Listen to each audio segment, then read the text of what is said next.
They laughed at a poor student with an F-class bracelet because my storage space was only 1 cubic meter. By nightfall, that laugh would become proof on a national feed. The M-rank genius who bought my bounty kneeling under his own gravity field while the crowd watched my name rise above every S-rank heir in the Federation. And before the exam ended, the system would ask the question no rich family could delete. Why did the Wang heir need a forbidden talisman against F-class storage? At the station, they were still laughing. I watched it on the cracked screen of the public terminal. And there I was, a social candidate from Chong City, my registration photo blown up across a national feed beside a graphic that read F-Class, Stomach 1 cubic meter. The hostess covered her mouth like the number itself was a joke too rude to say out loud. 1 cubic meter. So if the other candidates need somewhere to put their lunch, we finally know who to ask. The studio laughed. The chat laughed harder. Hundreds of comments a second, all of them the same. Slum trash, why is a storage box allowed in a national exam? He's going to die in the first round and ruin someone's average. A pundit in a gold thread suit said the dangerous candidates were the family heirs, the corporate prodigies, and of course the Wang family's gravity genius. Then laughed again because comparing me to them was the funniest part. I stood there in my black combat suit with Master Gen's sword strapped across my back, blood scrubbed off my skin but still in my memory. And I let them laugh. Let me explain something the broadcast didn't know. They had mocked the box. The proof inside it would make the whole room go silent. Inside my storage space, time does not move. I had learned that 2 nights ago in a hospital room with my sister breathing safely for the first time in years and pure ice energy threading into me through a connection I still don't understand. The space everyone called trash was now roughly 2 cubic meters of a place where the law of motion simply stops. A bullet could wait there mid-flight. Fire could wait there without finishing. A man's hand could wait there and forget how to be alive. The hostess thought she was describing a box. She was describing a coffin she couldn't see the lid of. They had laughed at the box. My first proof would turn that laugh into crowd panic, and the panic would make Wang Juwu move from public contempt to private murder. And the funniest part was this. Every person laughing at that screen was helping me for free. By the time the train doors opened, the entire exam district already knew 3 things about me. I was from Chong City. I was officially F-class, and I had 1 cubic meter of storage. They thought that was my shame. I was going to make it my brand. I turned away from the screen before the segment ended. There was somewhere I needed to be first. The hospital in Chong City smelled of antiseptic cold metal and the faint mineral chill of the ice soul crystal core now inside my sister's body. Ling Jie was awake when I came in. She looked too small for 16, but her color was good, her lips weren't blue, and her chart used the word stable for the first time since the syndrome turned. She saw the sword on my back, and the suit and the look on my face, and she didn't smile. You're going to the capital. I'm going to win the capital. She pushed herself up against the pillows. Her hands were shaking, but I'd learned over 3 days that her hands shook now, whether she was afraid or not, like the cold lived in her joints. She reached into the little drawer beside the bed and took out something so cheap and so ordinary that for a second I didn't understand it. A red string bracelet, knotted by hand, uneven, the kind they sold for 2 coins outside temples. She made it herself in here, with hospital thread, while I was off killing a 4th-tier monster and a man who'd backed the Wang family. Give me your wrist. I gave her my wrist. She tied it on 3 slow loops, and her cold fingers fumbled the knot twice before it held. I'm not stupid, big brother. The night you paid for me the first time, you smelled like blood and you told me you sold your school slot. School slots don't bleed. I don't want to know, but I know. I didn't say anything. So this is the only thing I'll ask you. When I look at the screen and they show your name, I want to still recognize the person who carried me to the bus when I was 9 because my legs were too cold to walk. Win! Take everything from them, but don't come back to me as someone who only knows how to kill. Promise me you'll leave the people you don't have to kill alive. Promise on the string. The string was already on my wrist. It weighed nothing and it weighed everything. I promise on the string. Her warning turned the win into a bigger cost. Every proof the cameras loved would now ask whether I was still her brother. She let go. Frost fogged the air between us too long, and I told myself it was the hospital's cold, not something waking up. I should have paid attention to that. I'll come back to it. Jing Chang made Chong City look like the slum it was. Black glass towers climbed past where I could see the tops, and floating registration pylons projected candidate rankings in light. Everywhere, family crests, everywhere, the confidence of people who had never wondered if they'd eat. The registration hall was the first place they tried to take something from me. The clerk behind the counter was a young man with a corporate badge and the bored cruelty of someone who'd been told all day to make the social candidates feel the gap. He scanned my F-class chip. He read the number. He smiled the broadcast smile. Storage, 1 cubic meter. You understand, social candidate, that the national exam isn't a charity intake. We don't process candidates whose ability has no combat application. There's a line for that. He pointed across the hall to a desk marked Logistics Auxiliary, where they registered the porters and the food runners and the people who would never set foot on the exam floor. You'd be a wonderful asset. We always need someone to hold the genius's equipment.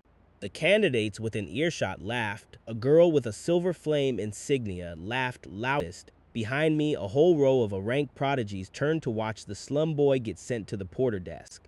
Because watching a poor person get told their place is one of the oldest entertainments there is. The silver flame girl even lifted her bracelet and started recording. Say it again.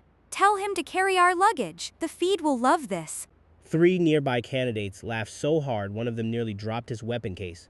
A boy in white academy armor pointed at my red string and asked if poor people now registered with friendship bracelets. Someone else said my sister probably made it because I couldn't afford real equipment. That was the first time my eyes moved. I put my hand flat on the counter. I didn't cut anything. I'd promised on the string. But there is a thing I can do that is quieter than cutting. I opened a sliver of space, no bigger than a coin, directly beneath the clerk's name plaque. The heavy brass one that proved he was permanent staff and not a temp like me, and I let the lower edge close around its base. The plaque came apart along a seam smoother than any blade leaves. The top half slid off and hit the counter with a clean metal clack, the cut face mirror bright. No scorch, no force, no sound of struggle, just brass that had decided, between one instant and the next, to be in 2 pieces. The clerk stopped smiling. Combat application. Register the candidate. His hand was shaking on the keyboard. He registered me to the combat floor. He did not look at the porter desk again. The girl with the silver flame insignia had stopped laughing, and she was the first of many that week to learn the slum boy didn't argue with the verdict. He edited it. The bracelet on my wrist chimed. Combat candidate status verified. Candidate Lin Gan. Ability classification. Storage. Combat application. Pending verification. The words appeared on the hall display in pale blue. Pending verification. The crowd saw it and laughed again, weaker this time, because the clerk's name plaque was still lying in 2 perfect halves between us. The silver flame girl slowly lowered her recording bracelet. She had wanted footage of a porter being humiliated. Instead, she had captured a staff member swallowing his own rules. Within 10 seconds, the clip hit the candidate feed. Did he cut brass with storage? No energy fluctuation. Replay it. What the hell was that? The Capitol was still laughing, but now, for the first time, the laugh had a crack in it. The broadcast never showed the price of that little cut. It told the Wang family exactly which slum boy I was. I found out the Wang family had already known when the second exam document arrived in my candidate locker. Most candidates got a standard waiver. Mine had 3 extra clauses printed on heavier paper, stamped with a magistrate's seal. A man was waiting by my locker to make sure I read them. He was beautiful in the practiced way of a person who has been photographed his whole life. Black coat with a single gravity sigil at the collar, M-rank certification badge, the easy warmth of someone who has decided in advance to be charming. Candidate Lin Gan. I'm Wang Jue. I wanted to introduce myself before the cameras force us to be rivals. He offered his hand. The candidates filming nearby loved it, the gracious genius, reaching down to the social candidate. The clip would be everywhere by evening with a caption about Wang family nobility. I didn't take his hand. I read the clauses instead. The first authorized full contact engagement without rescue obligation for any candidate flagged as a public safety concern. The second flagged me by name. The third referenced the destroyed Shura facility, a masked challenger, designated 9527, and the death of a Wangback proprietor. They traced the mask, the arena, and the core I'd taken to save my sister. Then they built it into the exam as a clause that made killing me legal. Wang Ju watched me read it, and the charm in his eyes did not reach the bottom of him. When he spoke again, only I could hear it, under the level of the cameras. My uncle owned a share of that arena. You took something that belonged to my family, and you embarrassed us with the silence afterward. Everyone here thinks you're trash. That's convenient. When you die on the exam floor, The report will say a social candidate overestimated himself. No one will look further. The cameras will even feel sorry for you for a day. He stepped back, raised his voice for the room, and put the warmth back on like a coat. I look forward to a fair contest. May the strongest serve the Federation. The candidates applauded him. I touched the red string on my wrist and made myself remember a promise. Leave the ones you don't have to kill alive. I was starting to suspect Wang Jui would not make that easy. Behind him, one of his followers had already opened a private group chat. I saw the reflected screen in the locker glass. Wang Yung Master has spoken. First round, make the steaming rat disappear. Keep the bracelet intact. The message vanished when the follower noticed my eyes. He turned pale and locked the screen. Wang Ju still smiled, like he had given me a handshake instead of a death notice. That was the capital's first mistake. They kept treating public manners and private murder as two different things. To me, they were both coordinates. The pressure gate was the first public ranking, and it was the first time the capital stopped laughing. It was a tower of 99 ascending chambers, each one heavier than the last, graduated gravitational and spiritual pressure designed to crush a candidate's spine and will until they couldn't take another step. The machine measured the level you collapsed at and posted it on the floating pylons for the whole district to see. Family scouts watched, academy observers watched, the national feed watched. Most ranks broke somewhere in the 50s. A monstrous corporate prodigy hit level 71 and had to be carried out vomiting blood, and the crowd roared for him. Then Wang Zhu walked in. He climbed the gate like the gate was a courtesy extended to him. Gravity was his element. The chambers pushed down, and he pushed his own field against them, and he ascended with a slow, beautiful, deliberate stride that the cameras drank like wine. Level 60, level 70, level 80. The crowd was on its feet, level 85, 87. Level 88, the gate beat him. He stopped, sweat running, his gravity field flickering, and even his enormous talent couldn't take the 89th step. The pylons lit his number in gold, 88, a record, the highest in 12 years. The district screamed his name. A genius knows when the machine is the limit. He stepped out to thunderous applause, found me in the candidate line, and gave me a small private smile that said, "Follow that." I followed that. I walked into chamber 1. The pressure hit, and I let it. Pressure is force, and force is just energy with a direction. And energy is the one thing I can take out of a room and put somewhere it stops existing. So I opened a hair-thin layer of stasis space across my own skin. Not enough to cut, just enough to catch, and the crushing weight poured into it and stopped. To the machine, I was bearing the full load. To me, the load was filed away. I walked. Level 20, level 40. The crowd had gone quiet without deciding to. Level 60 passed where most ranks died. Level 80, level 88, the gold number that had defined a genius 5 minutes ago, and I crossed it without changing my pace. The applause curdled into a silence so total I could hear the floating pylons humming.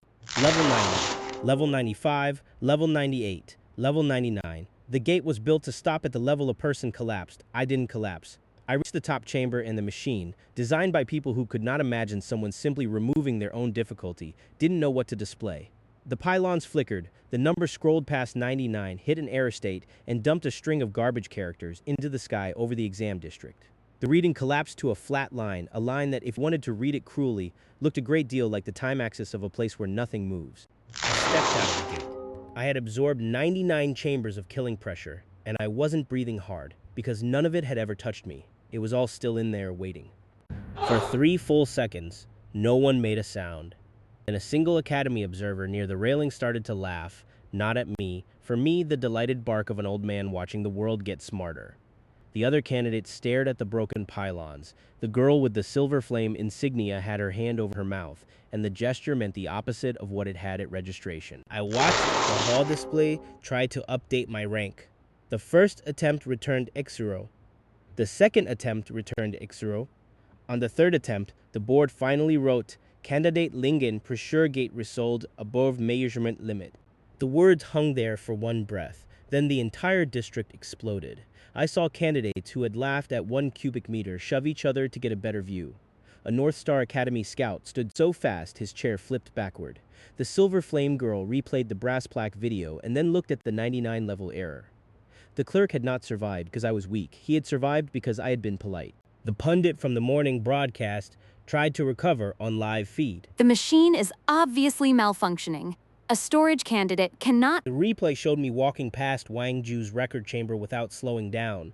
The pundit stopped talking. Wang Ju's beautiful face had not moved, but he was looking at the error string in the sky, and I think he was the only person in that district who'd done the math. The chat on the national feed, which an hour before had been slum trash 1 cubic meter, had stopped scrolling jokes and started scrolling the same 3 letters over and over. What? Then the betting board changed. Before the pressure gate, my odds to enter the top 1,000 had been 1 to 800. My odds to survive the first field exam had been listed as a joke category. After the machine broke, the board froze for 6 seconds, recalculated, and placed 1 red tag beside my name. Unknown risk. That was the first honest thing the Capitol had said about me. By that night, there was a bounty on my bracelet. Not on my life. The exam rules made murder bureaucratically inconvenient, and the Wang clause hadn't activated yet. On my exam bracelet, the candidate band on my wrist track points, identity, and survival status, and the rules stated that a candidate stripped of his bracelet was eliminated regardless of his ability. You couldn't always kill a man in the Capitol, but you could humiliate him out of existence. Take the band off his wrist, erase him from the rankings, and call it a clean elimination. So the Wang money went out quietly through the candidate underground. Bring back the social candidate's bracelet, intact before the first field exam ends. Triple for footage of him begging. I found the posting on a candidate's dropped slate in the dormitory hall. I read it. I thought about the red string tied next to the band they wanted. The cheap one my sister nodded with shaking hands, and I thought, they want to take a bracelet off my wrist. That was almost funny. The first field exam ran through the abandoned old transit network beneath the Capitol, the dead subway. 3 levels of tunnel and platform sealed off and seated with exam objectives and exam predators. Candidates went in at staggered points. The Wang clause didn't activate inside technically, but the bounty did, and so did the kind of people who do bounty work. They came at me on the second sublevel on a dead platform with the rails gone to rust, 8 of them. Mercenary candidates and bot hunters, a few with stolen military-grade weapons, all of them with the bored efficiency of people who'd done this before to weaker prey. Their leader was a heavy-set man with a Gauss carbine and a smile that was supposed to be the last thing I'd remember. Just the band, Slum Boy, and the red one. The client wants both. Hand them over and you walk out a loser instead of a corpse. Or don't, and we make the footage worth triple. He raised the carbine. I'd like to tell you I gave a speech. I'd promised on the string to leave alive the ones I didn't have to kill. And these were just dogs someone had paid. So I did this clinically. He fired. Gauss rounds are faster than the eye, supposed to be faster than reaction, but fast is just force with a direction. I opened a slip of stasis space directly in the round's path, a meter off my chest. The bullet entered it and stopped. Hung there in the dark of the platform like an insect in amber. Mid-flight, the muzzle flashed light of its own firing frozen on its tip. The leader's smile faltered. Then I used event return. I'd worked out, on the train into the Capitol, that if I could store the whole pattern of an attack, its energy, its trajectory, its momentum, I could release it backward down its own path. So I did. I let the round out the way it had come in, on the exact reversed vector, with all of its stored speed. It punched through the carbine's receiver and out the back, and the weapon came apart in his hands in a spray of broken alloy. I saw the candidate feed drone zoom in by instinct. The bullet had not bounced. It had not been blocked. It had returned home. 3,000 comments appeared at once. He caught a Gauss round. No, he stored it. No, he sent it back. That's not storage. That's robbery. I didn't kill him. The string. I just took his gun apart with his own bullet and let him watch me do it. The other 7 attacked together, which was the mistake people made with me. They thought 8 was a number that mattered against 1. But I don't need to reach a man to take something off him. I need to know where the coordinate is. I used spatial dissection, the non-lethal cut that removes only what I aim it at. I opened and closed microspaces at distance, at the strap of a rifle, at the joint of an armor brace, at the clasp of a knife sheath, and the platform filled with the sound of expensive equipment falling to the floor in halves. A woman's energy blade lost its core housing and went dark. A man's whole left gauntlet, the one channeling his ability, sheared off at the wrist seam and his power sputtered out. And then I took their bracelets. They'd come to take mine. So one by one, as they realized this was a fight they would not win and turned to run, I opened a coin of space around each candidate band still on a hunter's wrist and closed it, and the bands dropped to the rusted platform. severed clean, each status winking from active to eliminated on the pylon feed in real time. They came for my bracelet and I sent them home without their own. The bounty hunters who dreamed of footage of me begging were now footage themselves. 8 registered candidates eliminated from the national exam by a slum boy with 1 cubic meter of storage broadcast live, no blood on the floor. Every severed band made the leaderboard ring. Elimination verified. Elimination verified. Elimination verified. My point total jumped so fast the numbers blurred. The field exam hadn't been running for 20 minutes, and my name shot from the middle of the board into the top 50, then top 20, then top 10. Each hunter who had come for triple bounty became a free staircase under my feet. Somewhere above ground, I knew the bounty post was being deleted. That only made the screenshot spread faster. The leader was the last. He was on his knees by his broken carbine, both hands up, and his band was the only one I hadn't cut yet. Please, please, I have a contract. My family put up the bond. If I'm eliminated, they take the. You came to take a bracelet off a man's wrist for money. I crouched and looked at him at his level, and I let him see the red string on mine. My sister made this one, with her hands shaking. She made me promise I'd leave alive the people I don't have to kill. You're alive right now because of her, not you. So keep your band. And every time you see my name on the rankings, remember it was a girl's promise that decided whether you walked out of this tunnel. Get up. Go. He got up, he went, he left his weapon behind in pieces. I'm not sure the broadcast understood that keeping the promise was the harder choice, but I knew the audience understood something simpler. He had begged, I had not. That was enough. I found Su Shuer 2 sub-levels down, and she was the second person from my old life to learn that I was no longer something the world got to step on. She'd come from Janchong City too. The school beauty, the S-rank ice genius who'd once warned me in the wilderness not to gamble my life and then walked away angry when I told her she was noise. She'd qualified for the national exam on her own talent, which I respected, and she'd walked into a far deadlier objective than her own strength could carry, which I understood, because the capital does that to people who climb out of small cities. By the time I reached her, she was pinned. A Tier 3 exam predator, an armored tunnel stalker, had her cornered against a collapsed stairwell, one leg crushed under falling concrete, her ice barriers cracking faster than she could rebuild them. She'd held it off impressively. She was about to die anyway.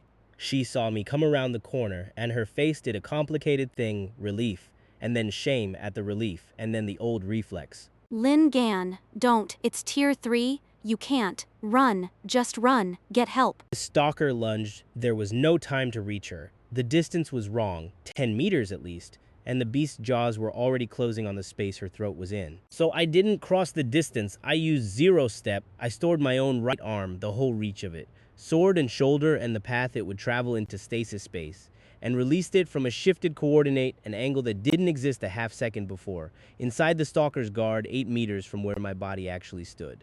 My blade came out of empty air at the side of the beast's skull, already moving, and I drove Master Gen's sword through the soft seam behind its jaw before its teeth could finish closing on Su Shuer. The beast spasmed and died, and I let my arm return to me across the room, and Su Shuer was alive, staring at a sword that had appeared from nowhere a body length from the man holding it. I walked over. I lifted the concrete off her leg with my hands like a normal person, because I didn't need space for that. I splinted the leg with railed debris and torn cloth. She watched me the entire time, like I was a magic trick that hadn't finished revealing how it ended. In the wilderness, I told you not to gamble your life. And you told me I was noise. You were right. I was gambling. I just won. You could have left me. After how everyone, you could have let the beast take me and one more genius drops out of your rankings. Why didn't you? I thought about the answer. The honest one surprised me a little. There's a red string on my wrist. My sister tied it on me before I left. She told me to win and take everything from them, not to come back as someone who only knows how to kill. You're not in my way, Su Shuer. You never really were. So you don't get to die in a tunnel just because the capital decided you were expendable. I helped her to a wall where the medical drones could find her. She gripped my sleeve when I turned to go, and her voice had lost every piece of the arrogance I remembered from the school halls. They put a bounty on your bracelet. The whole exam's hunting you. The Wang heir told everyone you're a danger to the public. I know. They're going to keep coming. I'm counting on it. I left her there, alive, watching me walk into the dark and the chat on the field feed, which had her camera angle, was no longer making slum jokes. It was asking in 1,000 voices who I really was. Then Sue Schuer did something I didn't expect. She lifted her damaged candidate bracelet toward the medical drone's camera. Her face was white from pain, her pride was in pieces, and her voice still carried across the live feed. Jeoncheon City candidate Sue Schuer confirming witness testimony. Candidate Lingan saved me. He killed a Tier 3 predator from outside its guard range. No chant, no visible weapon path, no measurable energy fluctuation. Anyone still calling him F-class is lying to themselves. The medical drone asked her to stay still. She ignored it and kept looking at the camera. And for the record, I was one of the people who underestimated him first. That clip overtook the bracelet bounty clip in 11 minutes. I knew the Capitol loved humiliation. It loved apologies even more, when the apology came from someone beautiful, talented, and publicly wrong. The Void Mantis was waiting for me at the bottom of the dead transit network, and it was the first thing in the Capitol to make me bleed. The deepest exam objective was a high-value extraction guarded by an apex predator, and the predator was a spatial beast, a Void Mantis, Tier 4, a thing of folded kitten and blade limbs that didn't reflect light so much as edit it. I understood the danger immediately. It lived in my own element. I do everything by coordinate, to cut, to store, to return, to step. I have to know exactly where a thing is.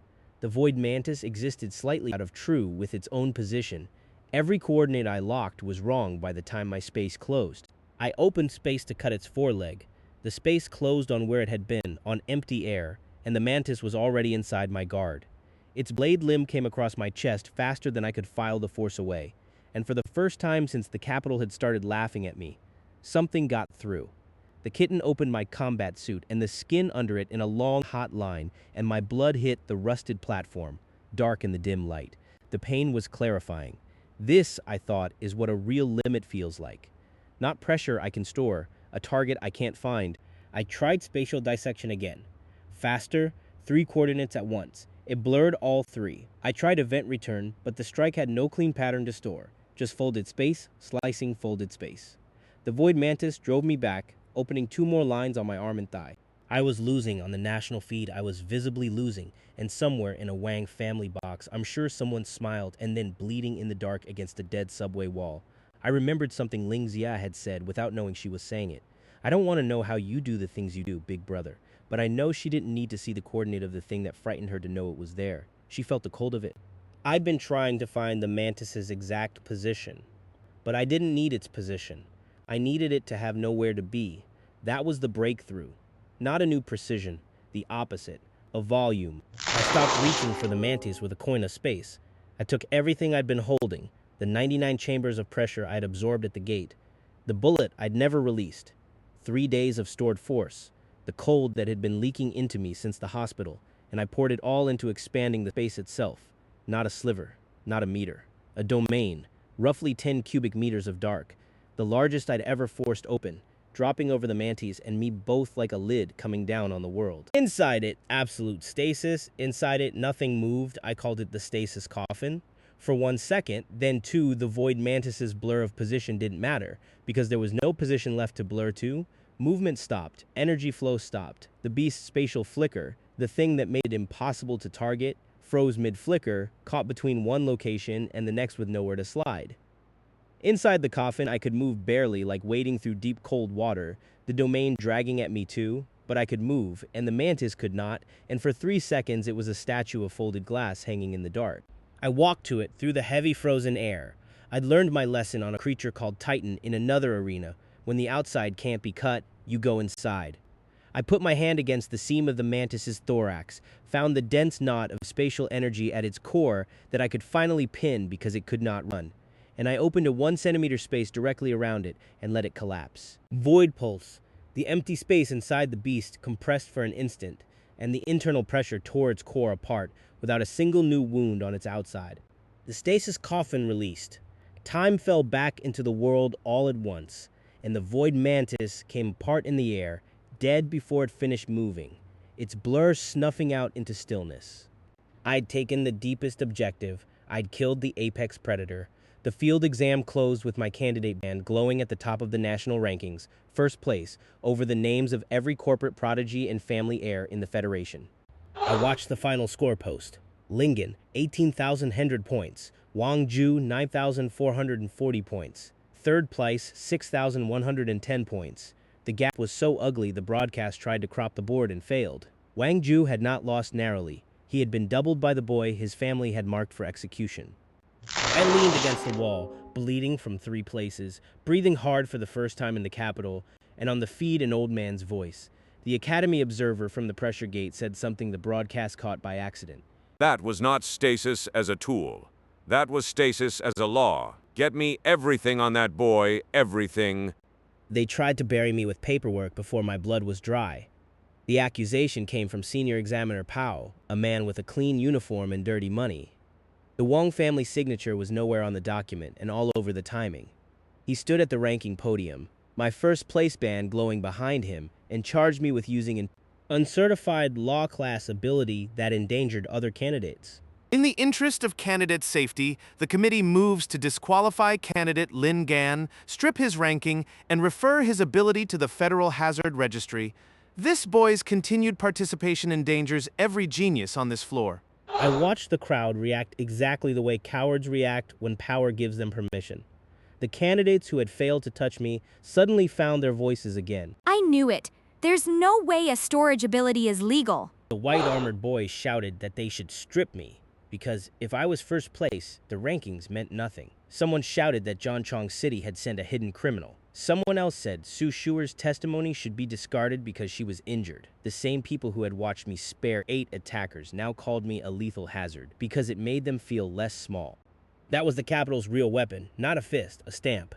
They didn't need to beat me if they could process me off the board while the whole room pretended it was justice. The candidates watched. Some looked relieved. The system was restoring the order in which I did not belong at the top. I stood there with my hand on the red string and thought about how I had no family bond to put up, no money for the registry appeal, no name that anyone with a stamp had to listen to. And then a man I had met once, in a wilderness, walked up the aisle of the ranking hall in the blue uniform of the Azure Dragon Special Operations, and the silence that followed him was a different kind than the one I made. Examiner Pao, stop reading. Examiner Pao stopped reading. I knew him to him. I'd been a masked impression, a kid who dragged a Tier 3 Earth Dragon into a student camp and exposed a corporate murder plot who his colonel had wanted for special ops and who'd refused because he had a sister to save. Commander Han had been the file on that incident. He'd kept reading my name after Chong City, the way old soldiers do when a number stops making sense. He took the disqualification document out of Pao's hands, read it himself, then laughed once without humor and turned to the cameras. This describes 8 candidates who attacked candidate Lin Gan to claim an illegal private bounty. One your committee somehow failed to investigate, and not one of them died. It describes a Tier 4 predator this committee seated as a lethal objective, killed by the boy it was meant to kill. Lethal hazard. I've read lethal hazard reports. This is the safest first-place finish in the history of this exam. He set the document down.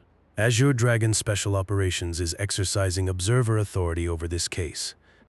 Any further motion to disqualify or strip this candidate roots through my office and through one public question: who paid Examiner Pao, and which family's heir benefited?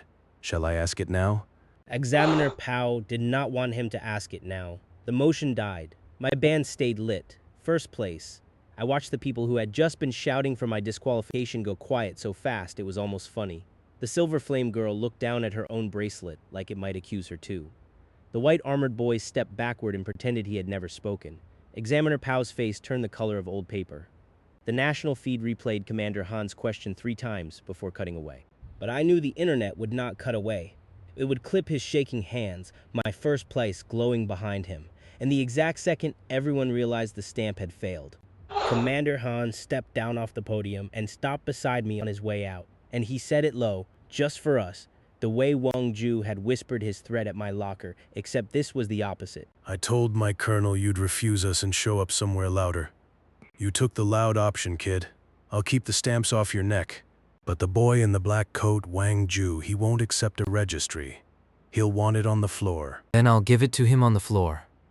In a box high above the hall, where I couldn't see but the cameras could, Wang Ju's beautiful face had finally, fully stopped pretending. He challenged me publicly the next morning, and the whole capital came to watch. The genius put the slum boy down. The final ranking exam allowed sanctioned duels for placement, and Wang Ju invoked one against me with a smile for the cameras, and the Wang clause still humming in the legal background, full contact engagement. No rescue obligation, public safety candidate. If I died in the ring, the report would write itself. He'd stood on the 88th chamber and called it the limit of a genius. Now he meant to show the Federation what an M-rank genius did to a 1 cubic meter box when the box couldn't run. The dual platform floated above the exam district, ringed by every camera the Federation owned. Below us, family scouts and academy observers. Elder Mo at the rail, watching me the way a scholar watches the moment a theory becomes a fact. Su Shuer on a medical balcony, legs splinted, both hands gripping the rail. Commander Han, arms crossed, watching the Wang claws more than the fight. Wang Jue opened with charm for the broadcast. No hard feelings, Lin Gan. You've had a remarkable run for social candidate. Truly, the committee will speak well of you. Then he dropped his black sun gravity field, and the charm went with it. The space above the platform darkened into a sphere of crushing pull, a black sun hanging over the ring, and my own weight tried to drive me through the floor. The platform groaned. My knees buckled, actually buckled. The way no pressure had since I'd learned to store it. This wasn't a chamber dialing force up by degrees. This field changed which way down, was all of it, instantly, everywhere. And the broadcast saw the slum boy drop to one knee under the Wang family's law. There it is. Kneel. The whole Federation is watching you kneel, social candidate. This is the natural order correcting itself. A box does not outrank a genius. The chat surged. The capital exhaled, relieved, the order restored. I knelt under his black sun. Gravity is force. Force is energy with a direction. I knew the rest. But Wang Ju's field was too big to file away in a sliver, so I didn't file it. I opened a domain, the stasis coffin, expanded again, dragging on everything I had left, and dropped it not over him and not over me, but over the black sun itself, the dense compressed knot of gravitational energy hanging at the center of his field. And I stored it. The black sun gravity field, all of it. The entire compressed mass of Wang Ju's signature technique vanished off the platform into a place where it could not move. The crushing weight on my knees released so fast I rose off the floor for half a heartbeat. The darkness over the ring snuffed out. Wang Ju stood there in clean morning light with his hands raised toward a field that was no longer there, his expression only beginning to understand. Where that's not possible, you can't hold a field. The energy would. I'm not holding it. I'd promised on the string to leave alive the ones I didn't have to kill. Wang Ju had built a legal machine to execute me and called it natural order. He was not someone I had to kill, but he was absolutely someone I had to make kneel. I'm returning it. Event return. I released his black sun back along its own vector, not at the ring, not at the crowd, but down focused onto Wang Ju's own coordinate. His own compressed gravity, the full crushing weight of the field he'd hung over me, came down on a single man who'd never once in his life been on the wrong side of his own law. Wang Jui hit his knees so hard the platform cracked under them. He fought it. To his credit, and he was a genius. The 88th chamber was real. He fought his own gravity for one straining, shaking, full second. His M-rank field flaring against the weight of itself. Then his arms gave out, and his palms went flat to the floor, and the Wang family heir was face down on the dueling platform under the broadcast lights of the entire Federation, pinned by the exact force he'd used to put me on one knee. The capital did not exhale this time. The capital made no sound at all. Get it off me. Get it off. This is the natural order correcting itself. A genius does not outrank a law. I held him there not long. Long enough for every camera the Federation owned to show the heir of the Wang family kneeling, full-bodied, pressed to the floor, begging on a national feed. Then I cut the field, let his stored gravity bleed off harmlessly into the open sky, and let him up. I saw the scoreboard hesitate, as if even it wanted to savor the moment. Dual advantage, Lingen. Wang Ju status, suppressed. Public safety flag, under review. That last line made half the examiner row flinch. The label they had tried to stick on me had just crawled across the screen beside Wang Ju's own name. The same legal machine they built to execute me had tasted its master's blood and decided it liked the flavor. For once, the common feed was funnier than the anchors. Public safety flag speed run. Bro reported himself with gravity. Even the Silver Flame girl laughed once before she remembered she was supposed to hate me. I should have known a man like Wang Ju would rather die than be helped up. He used the forbidden talisman while he was still on his knees, while the cameras were still on his disgrace. And I think that's what made it forbidden, that a man would reach for it from that low. It was a black paper seal sewn into the lining of his coat, the kind a great family keeps for an heir who must not be allowed to lose, the kind that violates a dozen exam laws and a few natural ones. He tore it and crushed it against his chest, and the dual platform went dark, real dark, a swallowing void dark that wasn't his gravity, something older and rented, a borrowed law that turned morning to absolute night and reached for me with the specific intent to erase. That's a no-class talisman, Examiner. Stop the duel. He'll kill them both. He wouldn't kill us both. He'd kill me and survive it, because the talisman was keyed to him. In the dark, I felt the borrowed law reaching for my coordinates, and for one cold second, it was the void mantis all over again. A thing that ate position, that I couldn't find. That found me. But I'd already learned the lesson the mantis taught me.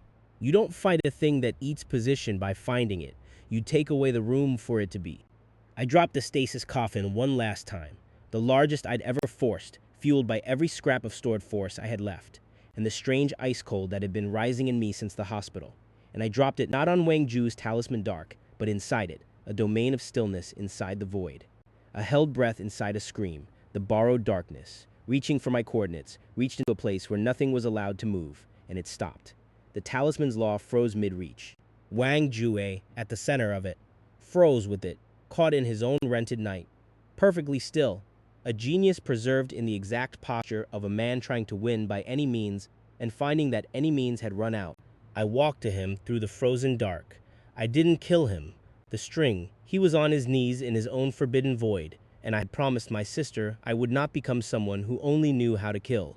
Wang Ju, beautiful and vicious and finished, was not someone I had to kill. So I reached out in the absolute stillness and opened a coin of space around the exam bracelet on his wrist, the band that held his rank, his identity, his place in the order he'd been so sure of, and closed it. His bracelet fell off his frozen wrist in two clean halves and hit the floor.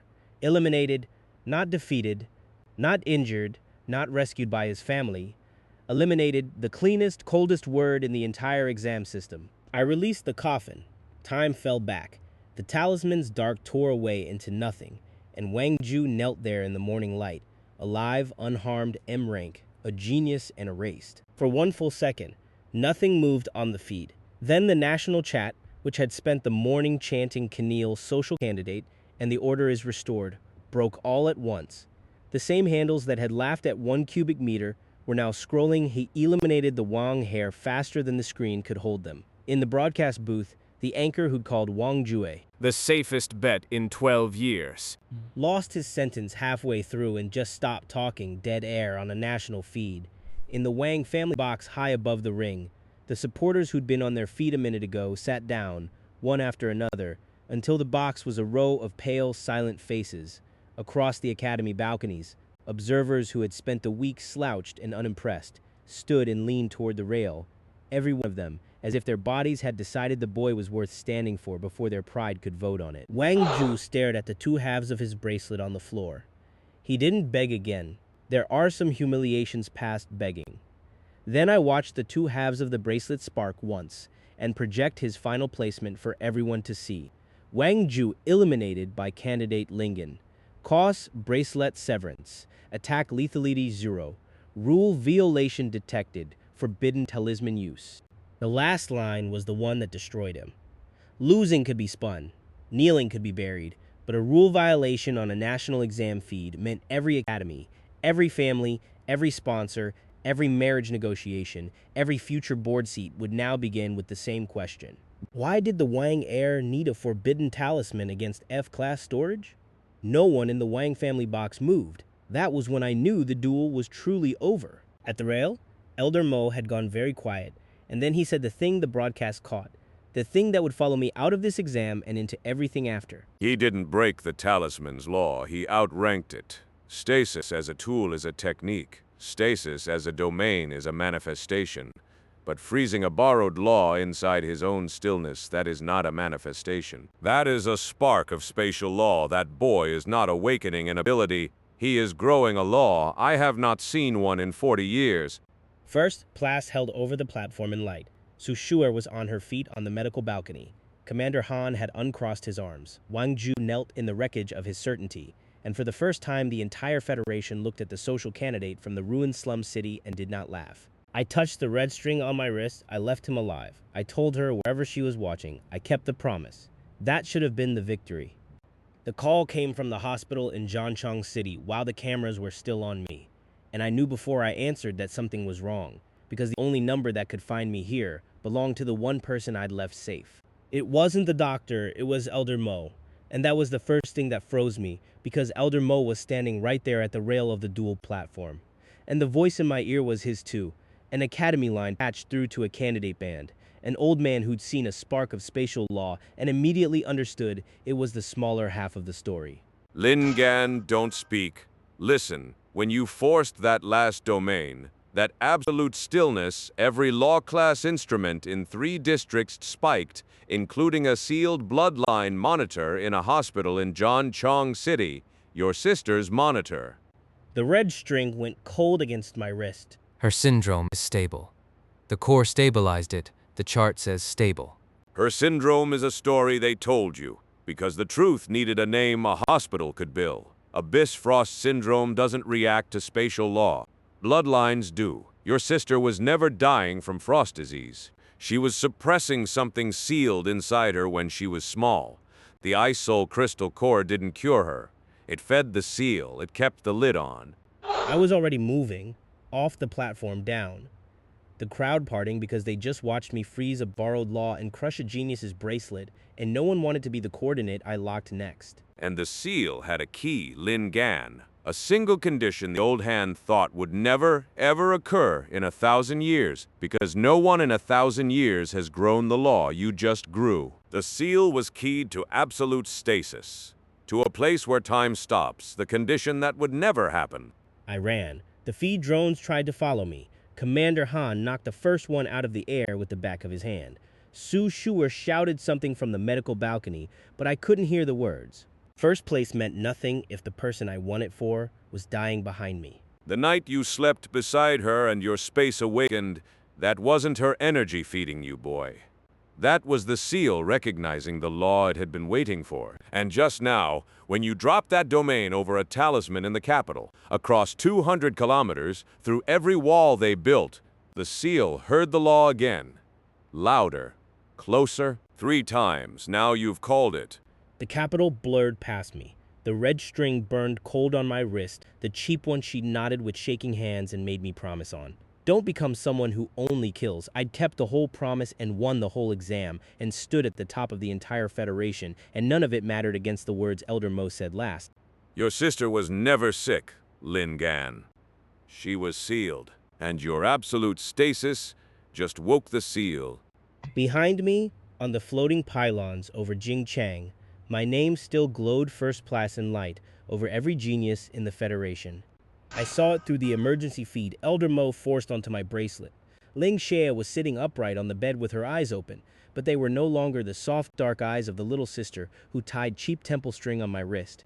They were pale blue, almost white, and frost was spreading from her fingertips across the rails, blanket, and glass observation wall.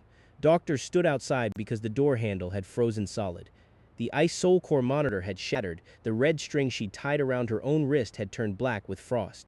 Then she turned her head toward the camera, not toward the doctors. Toward me across 200 kilometers through a screen, through every wall between us. My sister looked directly at me and whispered one word. Brother? The voice was hers. The shadow behind it was not. The cold I'd been feeling for 3 days, the cold I'd told myself was just the hospital, just the core, just the residue of stasis in my own blood, finally had a name, and the name was not a disease.